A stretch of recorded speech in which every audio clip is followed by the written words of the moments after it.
This is Andi Purewal for Boxing Social in association with Betfred, and I'm delighted to be joined by trainer Jamie Moore here in Milton Keynes. Jamie, first and foremost, how are you doing? I'm alright, mate. You? I'm all good. Is this your first time in Milton Keynes? It certainly is, yeah. I've passed it on the train a few times, that's it. I was about to ask, have you been up to much, but obviously we're in the bubble, so I highly doubt that. Nah, not been much, mate. We was locked in yesterday, all board in the room, and before that, mate, just gym with all the guys.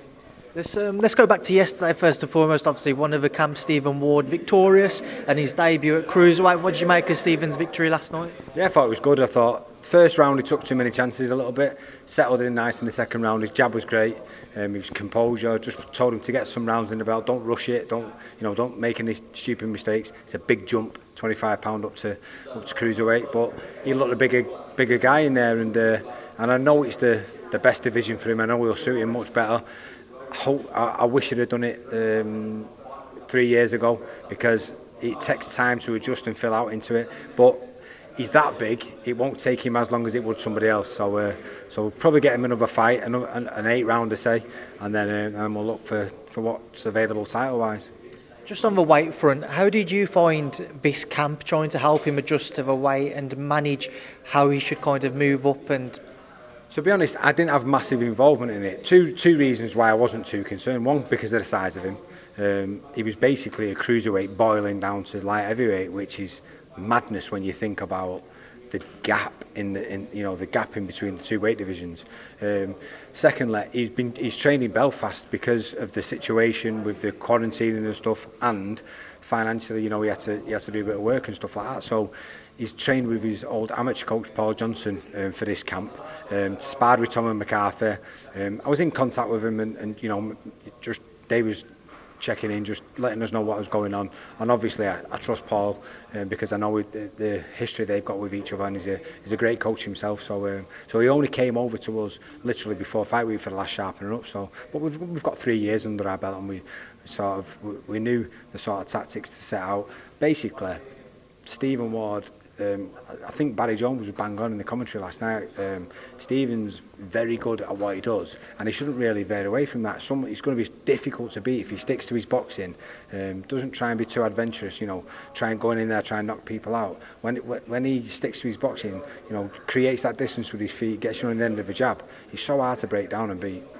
What do you feel Stephen can still achieve? Well, not say still achieve, but what can he achieve in his career? Where can he go with it? You see, the ultimate goal for him is to win the British title. So the cruiserweight division is stacked. There's plenty of people around, so it's never going to be easy. And it shouldn't be easy to win the British title. That's the thing. So is he capable of winning the British title? Absolutely, I know he is. But it's going to be difficult because of the people around. But that makes it exciting, and it's going to create some great fights for the cruiserweight division. People will kind of, certainly until maybe a few more fights are under his belt at cruiser, they'll look back and reflect on the Bolotnik's defeat. But given that we saw Bolotnik's defeat Hosea Burton in such a convincing fashion, does that kind of take the kind of mindset and the eyes away from that now, in your opinion? I think I said to Stephen straight after the fight, I said, I'm going to be dead honest with you, that was the best scenario for me if he was going to lose that fight, because I knew how drained he was at the weight. I'd said to him after he won the fight before with Liam Conroy, and straight away afterwards I said to him, I promise you, if you say to me you're going to fight at light heavyweight again, I am not working with you. It's dangerous. And he promised me he'd get down earlier for the weight if I sort of give him my blessing to go in the golden contract. The only reason I did is because the risk-reward balanced out a little bit more, because it was a life-changing contract for him. But I said to him, I promise you, worst case scenario, you lose the fight, you're straight up. And he said, I promise you I will. So him losing a fight in the first round with damage limitation, didn't take a lot of punishment, was the best scenario for me. If he'd have lost the fight in the way Hosea Burton did, where it was a long drawn out fight and you start getting hurt towards the end, then I would have been really worried for Stephen, because of the the amount of it would have took out of him to get down to the weight.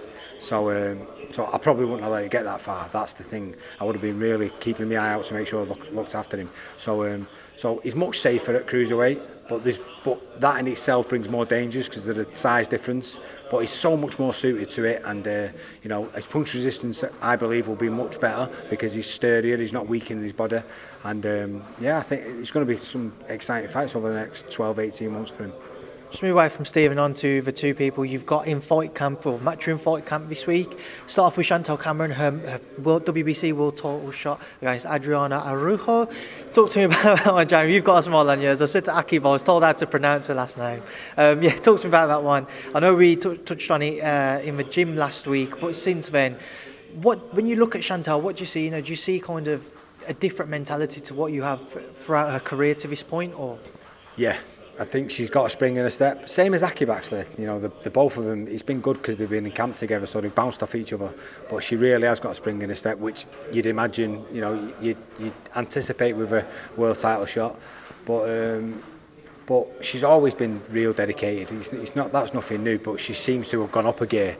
And people who've been sparring with her have been saying the difference they can feel in Chantelle. So.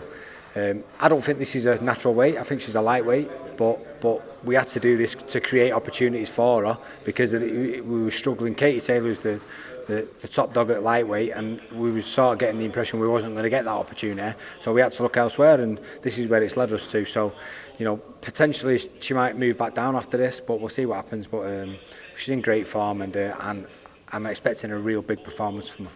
A lot of women are after that Katie Taylor fight. Do you see Chantelle facing Katie at some point, or do you think it's one of them where it may not happen? I think if you're asking me if I'm going to bet my house on it, I'd say no. And the reason being is I understand from Katie Taylor's point of view, she's looking sort of the other way. Chantelle's looking in the direction where she's looking up and seeing where she can better herself. Katie Taylor's looking at other world champions, higher weight divisions, creating a legacy. Would her fighting and Chantelle Cameron and potentially beating her make a difference to her legacy? Probably not. But if Chantelle can win a world title and then create a bit of a legacy for herself, and then they fight each other, maybe a fight or two down the line, then that might make a difference. I'm just not sure whether Katie will be around that long enough for it to happen. So I'd hope it happens for Chantelle's point of view. I understand if it doesn't happen from Katie Taylor's point of view, because this is a business at the end of the day, and probably at this moment in time, Chantelle is too much risk and not enough reward. Just move on to Akib Fiaz as well. He's over there just doing some interviews. I spoke to you again about him last week, but as I mentioned to him up here, I spoke to John Harding Jr. about his fight earlier, and I said to him, does he feel that his fight could be the one that steals the show?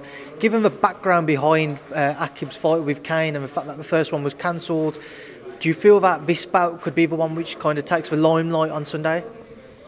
Yeah, I think it could do, for two reasons really. I think one, Kane is that sort of fighter where he's going to go in there and he's either going to bully her and rough it up, or you're going to get beat, or you're going to knock him out.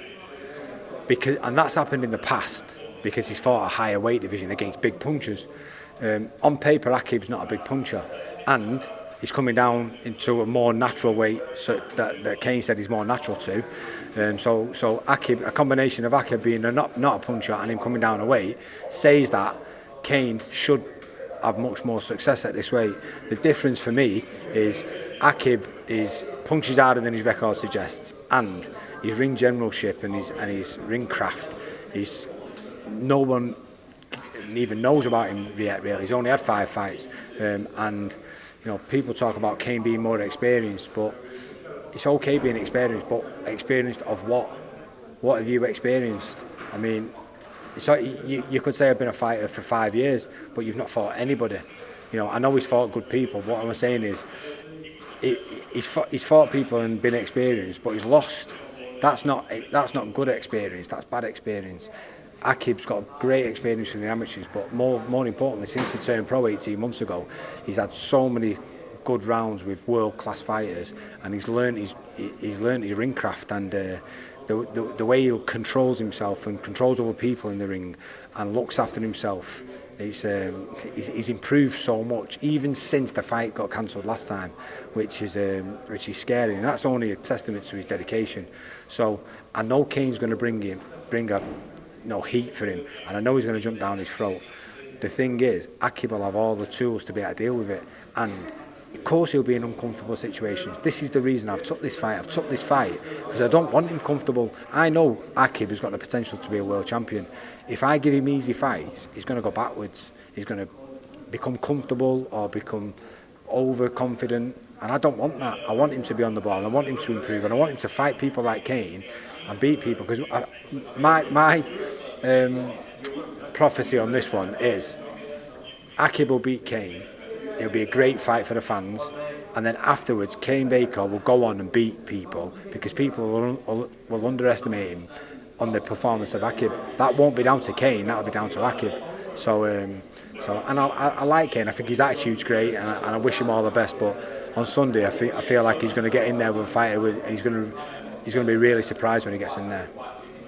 Provided Akib comes through in the manner which you're talking about here, Jamie, does that not bring an added pressure to put him into even more evenly matched or difficult fights moving forwards?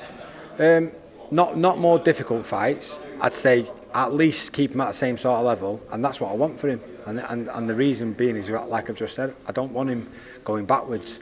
I'm sure there'll be certain times when you struggle getting him matched up, and he might have to go in with someone who's of sort of the less type of opponent who you'd ideally want. But I said to Steve Wood when he turned pro, this is one of them kids who you have to move a little bit quicker. So in an ideal world, you wouldn't be looking at a British title fight for someone until about 15, 16, 17, 18 fights. I'd envisioned by the time he gets to 10 to 12 fights, he'd be ready to fight for the British title.